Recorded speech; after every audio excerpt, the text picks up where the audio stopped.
Hello everyone, welcome to ई गुरुकुल ज्ञान। हम पढ़ रहे हैं कक्षा 8 की पूरक पुस्तक भारत की खोज, जिसे पंडित जवाहरलाल नेहरू ने लिखा है, डिस्कवरी ऑफ इंडिया। उसी का हिंदी अनुवाद है।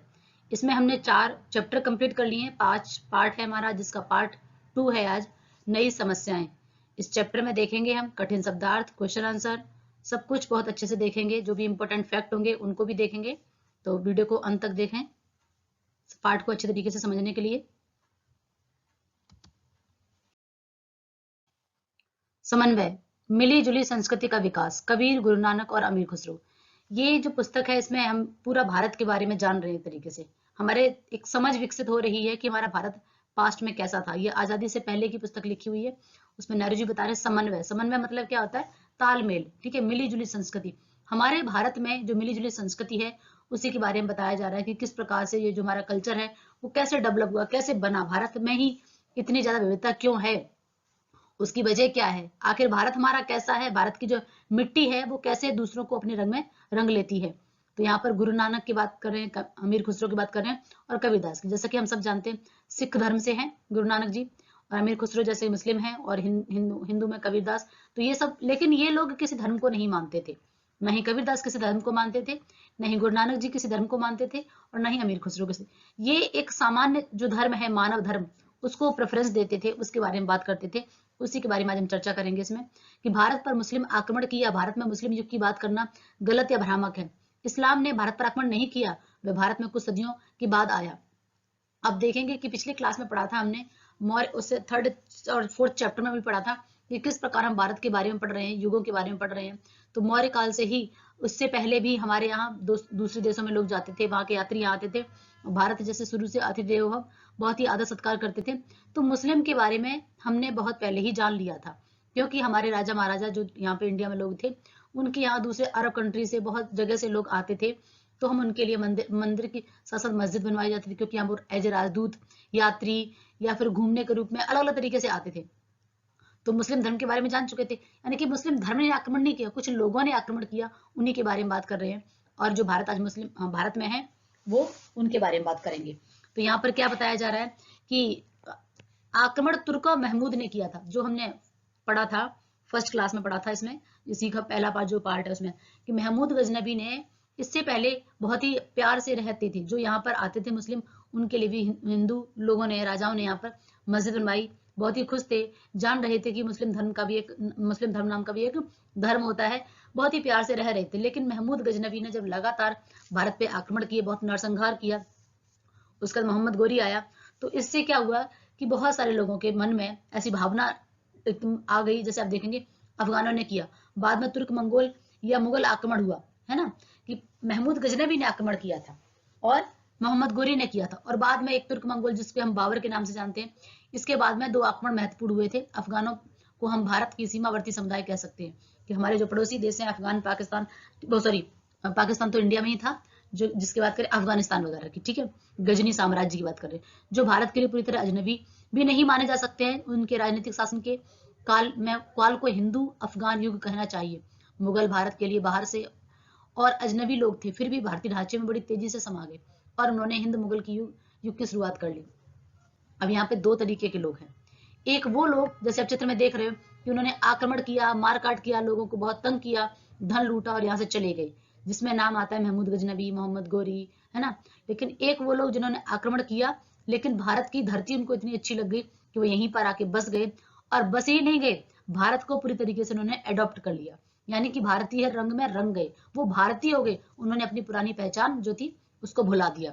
तो यहाँ पर जो बाबर वाला है, बाबर ने अटैक तो किया था, लेकिन अटैक करने का, जब उसने मुस्लिम धर्म की यहाँ पर स्थापना कर दी, मुगल साम्राज्य जिसे आप पढ़ते हो हिस्ट्री में, तो उसने बहुत जल्दी ही भारतीयकरण भी कर लिया। भारतीयकरण करने का मतलब क्या हो गया, फिर अब उसी जगह का, उसी जमीन का वो संरक्षक बन गया, और उसकी आने वाली पीढ़ी संरक्षक बन गई। उसकी तो मृत्यु हो जाती है, ये वाली बात आ रहे हैं। अफगान शासक, ये पुस्तक के आधार पर हम इसमें पढ़ रहे हैं। अफगान शासक और जो लोग उनके साथ आए थे, वह भी भारत में समा गए।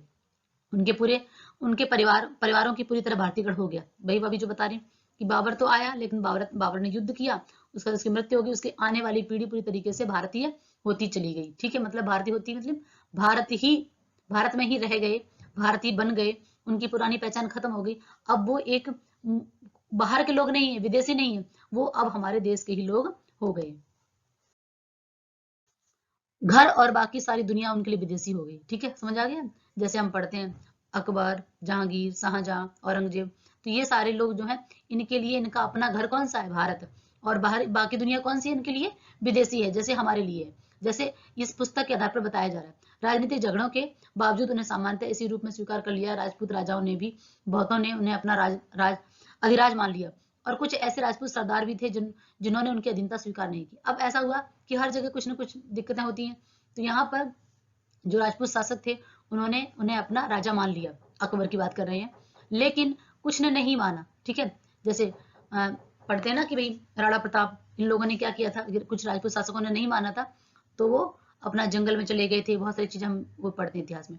भयंकर झगड़े हुए। दिल्ली के प्रसिद्ध सुल्तान फिरोज शाह की माँ हिंदू थी। यही स्थिति गयासुद्दीन तुगलक के साथ भी थी। अफगानी, तुर्की और हिंदू सामंतों के बीच विवाह होते थे, पर आमतौर पर नहीं। दक्षिण में गुलबर्ग के मुस्लिम शासक ने विजयनगर की हिंदू राजकुमारी के से बहुत धूमधाम से विवाह किया था।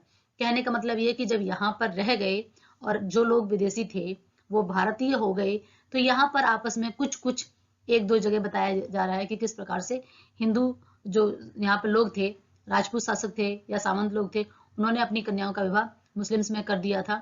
ठीक है, तो ये बताया जा रहा है कि ऐसा सब नॉर्मल नहीं था, आमतौर पर नहीं था, कोई रेयर केस था ऐसा, तो वही बताया जा रहा है। इस दौर में कुशल प्रशासन का विकास हुआ और यातायात के साधनों में विशेष रूप से सुधार हुआ। लेकिन क्या करें, साथ ही साथ जैसे गयासुद्दीन तुगलक वगैरह, फिरोज शाह, यहाँ पर बहुत ज्यादा जो प्रशासन व्यवस्था है कि कैसे काम करना चाहिए, नहरें खुदवाना, सड़कें बनवाना और जगह जगह नगर बसाना, ये ऐसी बहुत सारी यातायात के साधन की कैसे एक जगह से दूसरी जगह जाया जाए, इन सब का बहुत रूप से ध्यान दिया गया, विशेष रूप से ध्यान दिया गया, मुख्यतः सैनिक कारणों से। और सैनिक जो हमारे यहाँ पहले रखे जाते थे, आज भी हमारे पास मिलिट्री, आर्मी, नेवी है, तो उस समय भी सैनिक किसी भी देश के लिए बहुत जरूरी होते हैं। तो यहाँ पर वही बताया गया कि किस प्रकार सैनिकों पर ध्यान दिया गया। सरकार अब और अधिक केंद्रीकृत हो गई थी। अगर आपको याद होगा 7th क्लास की हिस्ट्री में कि किस प्रकार से अकबर ने अपने टोडरमल की हेल्प से, जो कि उनके एक अकाउंटेंट मान सकते हो आप, उन्होंने पूरा 10 साल का सर्वे करके खेती का कि कैसे कैसे टैक्स वसूला जाए, क्या किया जाए, और सेंटर में रखा है मुगल, और उन्होंने सब जो भी राजा जीते थे उनको उनकी जमीन वापस देके उनको उसी जगह का राजा रहने देना। तो क्या था, सब जगह काम चल रहा है, लेकिन सेंटर पॉइंट, एक केंद्र बिंदु क्या था? मुगल। ठीक है, अकबर।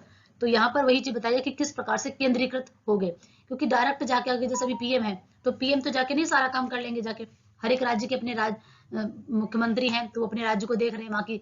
ऐसे ही केंद्रीकृत पहले ही चीजें एक तरीके से ढांचा दे दिया गया था। स्थानीय रीति रिवाजों में हस्तक्षेप नहीं किया गया। अब यूपी के लोग जो भी कर रहे करने दो, पश्चिम बंगाल के जो जैसे भी हैं, कर्नाटका के हैं, केरला के हैं, तो यहाँ पर क्या बताया जा रहा है कि हर एक अपने राज्य में अपने तरीके से रह रहा है और उसकी देख रेख कर रहा है, लेकिन पूरे भारत की सेंटर कमांड जो है वो कहाँ पर है? अपना जो राजधानी दिल्ली है, ठीक है, जहाँ का पीएम है, पीएम जहाँ बैठते हैं। तो वैसे ही उस समय ये केंद्रीकृत कर दिया गया था मुगलों के समय, और वो किसी के मामले में हस्तक्षेप नहीं करते थे इंटरनल। अफगान शासकों में, स्पेशली अकबर की बात करें, अकबर ने ये काम किया था, अफगान शासकों में सबसे योग्य था, और उसने ऐसी मालगुजारी नींव रखी थी।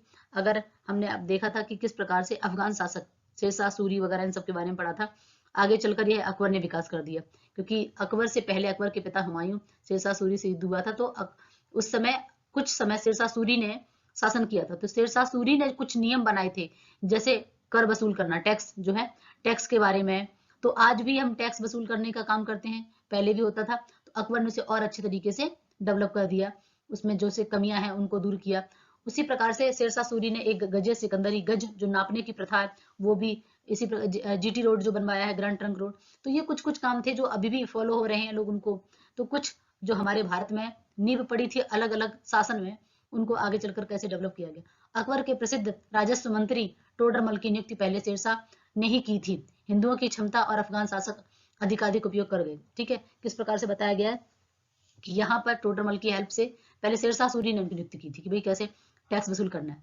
पर हिंदुओं, मतलब एक तरीके से बताया जा रहा है कि अकबर ने, फिर अकबर के 9 रत्नों में से एक थे टोडरमल, तो उन्होंने पूरा सर्वे करके टैक्स कोई अलग अलग मिट्टी का, फसल का, उस पर कौन सी कितनी फसल होती है, उन सब का करके पूरे तरीके से सर्वे किया, और उसमें जो कमियां थी उनको दूर किया, कैसे एग्जैक्ट तरीके से जो है लोगों को दिक्कत ना हो और सरकार के पास भी टैक्स आ जाए, ऐसी व्यवस्था कायम की गई। भारत और हिंदू धर्म पर अफगानों की विजय का दोहरा असर पड़ा। अब यहाँ पर क्या है, भारत और हिंदू धर्म पर, जो भारत है और हिंदू धर्म है, दोहरा असर पड़ा। क्या बताया जा रहा है, तत्काल प्रभाव यह पड़ा कि लोग अफगान शासक में पड़ने वाले क्षेत्रों से दूर भागकर दक्षिण की ओर चले गए। जो बचे रहे उन्होंने विदेशी तौर तरीकों और प्रभावों से अपने को बचाने के लिए वर्ण व्यवस्था को कठोर बना दिया। यहाँ बताया जा रहा है कि किस प्रकार से, कमियां तो हर जगह रहती हैं, तो उस समय भी बताया जा रहा है कि कुछ कुछ जो थे वो साउथ की तरफ चले गए थे, दक्षिण में चले गए थे। दूसरी ओर विचारों और जीवन दोनों में बहुत इस विदेशी ढंग की और धीरे धीरे लोगों का रुझान पैदा होने लगा। अब उत्तर भारत से लोग जो दक्षिण में चले गए थे, लेकिन कुछ लोग रह गए थे, वो एक तरीके से वर्ण व्यवस्था में बंद रहे थे। और जब लोग यहाँ रहे तो धीरे धीरे फिर क्या हुआ, लोगों के बीच में आदान प्रदान होने लगा, किसका, विचारों का, उनके संस्कृतियों का, उनके कल्चर का समन्वय होने लगा। परिणामतः समन्वय अपने आप रूप लेने लगा। अब जैसे उत्तर भारत की बात कर रहे हैं, उत्तर भारत में जो मुगल आए थे उनके रीति रिवाज थे, है ना, जैसे फारसी भाषा हो गई या और भी, तो यहाँ जो हिंदी भाषा थी, संस्कृति, तो दोनों में क्या हो गया, मिक्सअप हो गया। मिक्सअप मतलब कुछ हमने फारसी, उर्दू, अरबी सीख लिए और कुछ उन्होंने हिंदी सीख ली और संस्कृत सीख ली, तो क्या हो गया, मिला जुला रूप अपने आप बन गया। वस्तुतः वास्तुकला की नई शैलियां उपजी, और किस प्रकार से, जैसे आप देख रहे हो ना, ये लाल किला और ये सब चीजें वास्तुकला के रूप में ही ये उदाहरण है, ताजमहल, तो किस प्रकार से नई नई शैलियां बनने लगी और बदलाव होने लगा हमारे समाज में। खान पान भी बदला और जीवन के अनेक रूप प्रभावित हुए। कहने का मतलब क्या है कि हमने अलग अलग चीजें भी, जैसे वो लोग बना रहे हैं या हम लोग बना रहे हैं, तो कहने का मतलब है कि संस्कृति, कल्चर, डेवलप, भाषा, सब में एक दूसरे का आदान प्रदान होने लगा। कुछ उन्होंने अपनाया, कुछ हमने अपनाया। ये समन्वय संगीत में भी दिखाई पड़ा। सिंपल सी बात है ना कि समन्वय होगा, जिस समाज में आप रह रहे हो, जो जो एक्टिविटी कर रहे हो, तो वो सारी एक्टिविटी प्रभावित होगी एक दूसरे से, तो एक दूसरे में अपने आप मर्ज होने लगी। और संगीत की बात कर रहे हैं तो संगीत में भी फर्क दिखाई पड़ा। भारत का प्राचीन शास्त्रीय पद्धति का अनुसरण करते हुए अब भारत में जो शास्त्रीय संगीत था उनका उन्होंने अनुसरण किया और कई दिशाओं में विकास किया। फारसी भाषा दरबार की भाषा बन गई। फारसी के बहुत से शब्द बोलचाल की भाषा में आ गए। अब जो आम बोलचाल की भाषा होती है, नॉर्मली हर एक समय में कुछ न कुछ बोलचाल की भाषा रहती है, जैसे कभी फारसी थी, उससे पहले संस्कृत थी, पाली थी, प्राकृत थी, तो वैसे ही यहाँ पर भी बताया जा रहा है कि जो आम बोलचाल की जन भाषा जो थी उसमें हिंदी संस्कृत के शब्द थे ही, लेकिन उसमें फारसी शब्द भी आ गए। इसके साथ ही जन भाषाओं का भी विकास हो गया और अलग से जैसे तद्भव भाषाएं और तरह तरह की जो हम पढ़ते ना कि भाई अवधी, ब्रज, मगही, मैथिली, इन सब भाषाओं का भी धीरे धीरे विकास होने लगा। भारत में जिन दुर्भाग्यपूर्ण बातों में वृद्धि हुई उनमें से थी पर्दा प्रथा। अब चित्र में देख रहे हैं कि कुछ कुछ चीजें, अच्छी चीजों के साथ साथ हम एक दूसरे की भाषा सीख रहे थे, संगीत सीख रहे थे, हम तौर तरीके सीख रहे थे, हम कल्चर सीख रहे थे, तो जाहिर सी बात है कि अच्छी चीजें तो हो ही रही आदान प्रदान, कुछ कुछ खराब चीजें भी आदान प्रदान हो जाती हैं। तो पर्दा प्रथा भी एक तरीके से कह रहे कि ये इसमें ज्यादा बढ़ोतरी हो गई, वृद्धि हो गई। पहले पर्दा नहीं होती थी जो इतनी ज्यादा बढ़ गई, स्पष्ट नहीं, पर ऐसा क्यों हुआ ये चीज स्पष्ट नहीं हो पाया, कारण क्या था इसके पीछे का पता नहीं। पर भारत में पर्दा प्रथा का विकास मुगल काल में तब हुआ जब हिंदुओं और मुसलमानों दोनों में पद और आदर की निशानी समझा जाने लगा। मतलब ऐसा माना जाने लगा कि इसके पीछे का कारण नहीं पता कि आखिरकार ये जो पर्दा प्रथा है वो कैसे इतनी ज्यादा बढ़ गई, कहाँ से आ गई, क्या हुआ। लेकिन जब मुगल काल भारत में था, स्थापित हुआ था, और उसी समय ऐसा माने जाने लगा है कि ये एक तरीके से क्या हो गया, आदर की निशानी हो गई कि अगर हम पर्दा कर रहे हैं तो हम आदर कर रहे हैं। आज भी हमारे गाँव में बहुत सारे घरों में जो महिलाएं हैं वो क्या करती हैं, पर्दा करती हैं, जो भी उनके घर में फादर इन लॉ होते हैं, बड़े होते हैं उनके सबके। क्यों? क्योंकि वह समझते हैं कि वो एक तरीके से आदर है, मुंह खोल के सामने। लेकिन ऐसा नॉर्मली पढ़े लिखे घरों में, शहरों में कम हो गया, बहुत कम हो गया और खत्म भी हो गया। लेकिन गांव में कुछ कुछ अभी भी टिपिकल जो गांव है, पूरा पिछड़े गांव है, वहां ये चीज दिखाई देती है। और औरतों को अलग पर्दे में रखने की यह प्रथा उन इलाकों में ऊंचे वर्गों में विशेष रूप से फैल गई जहां मुसलमानों का प्रभाव सबसे अधिक था। यानी यह मध्य और विशाल पूर्वी प्रदेश में, जिसमें दिल्ली, संयुक्त फ्रांस, राजपूताना, बिहार, बंगाल आते हैं। तो समझ में आया, उत्तर भारत की बात कर रहे हैं पूरे के पूरे, कि यहाँ पर ये ज्यादा से ज्यादा फैल गई कि कहीं ना कहीं ऐसा लगने लगा कि ये एक हम क्या कर रहे हैं, आदर कर रहे हैं, सम्मान हो रहा है, और ऐसे करते करते बहुत ज्यादा पर्दा फैल गई।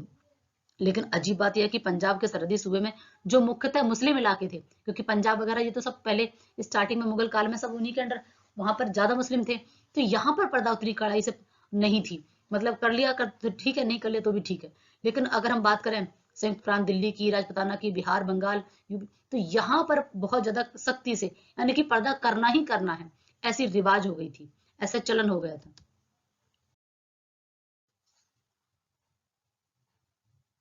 अब यहाँ क्या बताया जा रहा है कि दिल्ली में अफगानों के प्रतिष्ठित होने के साथ पुराने और नए के बीच समन्वय एक रूप लेने लगा। अब दिल्ली में जो अफगान शासक थे, ठीक है, यानी कि जो बाहर से लोग आए थे, जिन्होंने अपनी प्रतिष्ठा स्थापित की थी, अर्थात शासन कर रहे थे, और भारत की जो संस्कृति चल रही थी। तो हमारी संस्कृति हमारी तो पुरानी, कि हम उसको फॉलो करते आ रहे हैं, लेकिन जो चीज हम पहली बार देखने वाली वो नई है। तो जो लोग बाहर से आए थे, उनकी संस्कृति हमारे लिए नई थी। तो इस प्रकार नए पुराने के बीच में क्या होने लगा, तालमेल, यानी कि हम कॉपी करने लगे, वो हमें कॉपी करने लगे, एक दूसरे की चीजों को हमने अपनाने लग गए। तो समन्वय अपने आप बन गया। इनमें से अधिकतर परिवर्तन उच्च वर्ग में, अमीर उमराव में हुए। अब अधिकतर क्या, ज्यादातर जो भी बदलाव होते हैं वो उच्च वर्ग में आपको दिखाई देते हैं। उच्च वर्ग का मतलब क्या है, जिनके पास पैसा है, नई गाड़ी, नया फैशन, नया मकान, नई डिजाइन, सब चीज आपको उनके पास। फिर उसको कौन कॉपी करता है, मध्य वर्ग कॉपी करता है। मध्य वर्ग से, मध्य वर्ग को कौन कॉपी करता है, जो बिल्कुल निम्नतर स्तर पर है, जिसकी स्थिति जो बहुत ही पिछड़े हैं, बहुत उस तरीके से, तो वो कॉपी करते हैं। और ऐसे करते करते ट्रांसफर होती है, पहले उच्च वर्ग, फिर मध्य वर्ग, फिर निम्न वर्ग। इनका असर विशाल जनसमूह पर है, विशेषकर देहाती जनता पर नहीं पड़ा, क्योंकि देहाती डायरेक्ट तो नहीं पड़ सकता, क्योंकि मध्य वर्ग में फैलेगा, मध्य वर्ग से निचले वर्ग में जाएगा। इनकी शुरुआत दरबारी समाज से होती थी। जो भी प्रथा, जो भी चलन, जो भी नया तरीका होता था, पहले वो दरबारी में। दरबार का यहाँ मतलब, उस समय दरबार हुआ करते थे, यानी कि राजा महाराजा थे, वो लोग कोई भी काम कर रहे हैं, उसको फिर दूसरे लोग फॉलो करेंगे। समाज में आप आज भी देखते हैं कि नया कोई भी फैशन का आता है कुछ भी, या कोई नई गाड़ी आती है, कोई नया ढंग से मकान, या नया स्कूल कोई बंद, उसमें हर कोई सब चीजें अफोर्ड नहीं कर सकता। वो जो उच्च वर्ग के लोग होते हैं, उच्च वर्ग में जिनके पास पैसा है, वो सारी चीजें फॉलो कर लेते हैं, फिर धीरे धीरे मध्य वर्ग उसको कॉपी करता है, और वे शहरों और कस्बों में फैल जाते हैं, ठीक है, और धीरे धीरे वो मध्यम वर्ग में भी फैल जाते हैं। इसी तरह उत्तर भारत में दिल्ली और संयुक्त प्रांत इनके केंद्र बने, ठीक है, इस प्रकार से यहाँ पर ये इनके केंद्र बन गए, ठीक उसी तरह जैसे ये पुरानी आर्य संस्कृति का केंद्र है। स्टार्टिंग में भी जब आर्य भारत में आए थे, तो उनके लिए भी सबसे पहले दिल्ली पहले शुरू से ही केंद्र थी, ठीक है, तो वो आर्यों का पहले संस्कृति केंद्र बना, फिर मध्य युग में भी संस्कृति का केंद्र बना। इस प्रकार आर्य संस्कृति का बड़ा हिस्सा दक्षिण की ओर खिसक गया, जो हिंदू रूढ़वादिता का गढ़ बन गया। कहने का मतलब यहाँ पर क्या बता रहे हैं, नेहरू जी बता रहे हैं कि बहुत सारे लोग, इसमें क्या हुआ कि जो आर्य संस्कृति जिन्होंने अपनाई थी, जो पहले भारत में आर्य थे, बहुत सारे हिंदू दक्षिण में चले गए, और वो टोटल हिंदू रीति रिवाज से ही अपने अभी भी काम कर रहे थे, ठीक है। यहाँ पर रूढ़वादिता कहना गलत होगा, क्योंकि जो हिंदू रीति रिवाज थे वो अपने ढंग से काम कर रहे थे, और जो उत्तर भारत में लोग थे, तो वहां पर और जातियों के लोग आते गए, और धर्मों के लोग आते गए, तो वहां पर क्या हो गया, संस्कृति मिली जुली हो गई, उसमें समन्वय, जो हम पढ़ रहे थे हाइडिंग, तो उसमें मिली जुली संस्कृति हो गई। और साउथ में आप देखेंगे, जो उस समय ये पुस्तक लिखी गई आजादी से पहले, तब हिंदू, अब ऐसा नहीं, अब हमारे भारत ऐसा नहीं है, उस समय की स्थिति अलग थी। तब तैमूर के हमले ने दिल्ली की सल्तनत कमजोर कर दी, और जौनपुर में एक छोटी सी मुस्लिम रियासत खड़ी की। पूर्वी पूरी 15वीं शताब्दी के दौरान यह रियासत कला, संस्कृति और धार्मिक सहिष्णुता का केंद्र रही। और किस प्रकार तैमूर का हमला हुआ दिल्ली पर, उसने शासन किया, फिर जौनपुर को अपनी संयुक्त प्रांत एक छोटी सी राजधानी बनाया, फिर वहां पर उसने मुस्लिम रियासत खड़ी की। ये सब हिस्ट्री में पढ़ेंगे डिटेल में। यहाँ आपको एक एक दो नाम मिल जा रहे हैं, आप इसे समझ जाइए कि किस तरीके से भारत में कितने लोगों ने शासन किया। विकसित होती हुई आम भाषा हिंदी को यहाँ प्रोत्साहित दिया, मतलब उसको भी मोटिवेशन मिला, हिंदी को भी, भाई हिंदी भी होनी चाहिए, क्योंकि उससे पहले संस्कृत थी, और उसके बाद फिर फारसी को बना दिया गया, और हिंदुओं और मुसलमानों के धर्म के बीच समन्वय करने का प्रयास किया गया। और साथ ही साथ ये भी कहा गया कि भाई हिंदी और फारसी दोनों को ही समान महत्व मिलना चाहिए। ऐसा ना हो कि भाई हिंदी पिछड़ जाए, दोनों भाषाओं में, दोनों भाषाओं का मतलब क्या, हिंदू और मुस्लिम के बीच समन्वय करने का प्रयास किया गया। लगभग इसी समय उत्तर भारत में सुदूर कश्मीर में एक स्वतंत्र मुस्लिम शासक जौनाब्दीन को इसकी सहिष्णुता और संस्कृति के अध्ययन और प्राचीन संस्कृति को प्रोत्साहित करने के कारण बहुत यश मिला। एक आपने नाम सुना कश्मीर में अकबर, अकबर वो अकबर नहीं है, ठीक है। तो यहाँ पर क्या बताया जा रहा है कि किस प्रकार से वहां पर भी संस्कृति, और एक तरीके से हर एक चीज का संस्कृति, कल्चर, सहिष्णुता, इन सब का डेवलप किया गया कश्मीर में। पूरे भारत में यह नई उत्तेजना सक्रिय हुई और नए विचारों को परेशान कर दिया। जब से एक कुछ भी होता है ना, तो एक लोगों के अंदर उत्तेजना आती है, मतलब क्रिएटिव, मतलब तेजी से जोश आता है, और सक्रिय हो जाते हैं लोग। सक्रिय का मतलब क्या हो गया कि लोग ज्यादा एक्साइटमेंट में काम करते हैं, लोग नए नए विचारों का प्रसार प्रसार करते हैं। निष्क्रिय मतलब कुछ भी नहीं करना चाह रहे हो। तो यहाँ पर क्या बताया, सक्रिय का विलोम हो जाएगा निष्क्रिय, कि पूरे भारत में नई उत्तेजना आ गई कि भाई नए विचार, नया जोश, नए ढंग से काम करना है। इस तरीके से भारत विदेशी तत्वों को आत्मसात करने का प्रयास कर रहा था, और इस प्रक्रिया में थोड़ा बहुत खुद भी बदल रहा था। जाहिर सी बात है कि जब कुछ नई चीजों को अपनाते हैं, तो हमारी खुद की अपनी अपनी पहचान भी थोड़ी थोड़ी बदलने लगती है। जैसे देखा होगा आपने, कई बार कोई बच्चा, कोई भी व्यक्ति गाँव से निकल कर जब वो शहर में रहने लगता है, तो वो अपनी जो देसी भाषा है, गाँव की भाषा, उसको वो छोड़ता है, और नई भाषा को अडॉप्ट करने लेता है। वहां के जिस शहर में जिसमें रह रहा है वहां बोलते, और कुछ सालों के बाद जब वो गांव जाएगा, तो वो अपनी भाषा बहुत कुछ भूल चुका होगा, और नई भाषा वो ज्यादा से ज्यादा बोलेगा, ज्यादा से ज्यादा उसको अपनी खुद की जो एक परिवर्तन दिखाई देगा। इसी तरीके से भारत के साथ भी हो रहा था कि जब हम विदेशी तत्वों को आत्मसात कर रहे थे तो कहीं ना कहीं हम अपनी संस्कृति को भी पिछड़ रहे थे, छोड़ रहे थे। और ऐसा जाहिर सी बात है कि जब हम कुछ नया सीखते हैं तो आप दोनों मिल जाएंगे, ना तुम पुराना अपना छोड़ पाएंगे पूरी तरीके से, ना ही पूरा नया अडॉप्ट, दोनों के बीच की स्थिति हो जाती है। इसी बीच कुछ नए ढंग के सुधारक खड़े हुए जिन्होंने समन्वय को जानबूझकर समर्थन किया और अक्सर वर्ण व्यवस्था की निंदा और उपेक्षा की। क्योंकि इसी समय क्या हो गया ना, हिंदू मुस्लिम वर्ण जातियां अलग अलग प्रकार के बहुत ज्यादा बाह्य आडंबर हो गए थे। और हिंदी में कहें तो ये हमारे भक्ति काल का समय चल रहा था, जब अकबर का समय था। और उस समय हमारे समाज को सुधारने का काम हमारे संतों ने लिया, जैसे कबीरदास, नानक, गुरु नानक जी, ठीक है, मलिक मोहम्मद जायसी, इन लोगों ने ये बेड़ा उठाया कि हमारे समाज में जो वर्ण व्यवस्था, जो इस तरीके से बाह्य आडंबर हो गए, इनको किस तरीके से सुधारा जाए। तो 15वीं शताब्दी में दक्षिण भारत में रामानंद का नाम सुना होगा, इनके 12 शिष्य थे। इन्होंने अपने 12 शिष्यों को अलग अलग दिशाओं में भेज दिया कि जाओ, समाज में जो बुराइयां बढ़ रही हैं, वर्ण व्यवस्था इतनी ज्यादा बढ़ गई थी कि पूछो मत। इसी तरीके से धर्म में, जातियों में अलग अलग तरीके से बहुत सारे बाह्य आडंबर, गलत चीजें जो थी वो हमारे समाज में बढ़ रही थी। तो उन्होंने अपने 12 शिष्यों को शिक्षा दी और उन 12 शिष्यों को अलग अलग 12 शिष्यों को अलग अलग दिशाओं में भेज दिया और उन्होंने भक्ति का प्रचार प्रसार किया। ऐसा नहीं कहा कि भाई तुम ये भक्ति करो, भक्ति के माध्यम से समाज का उद्धार किया।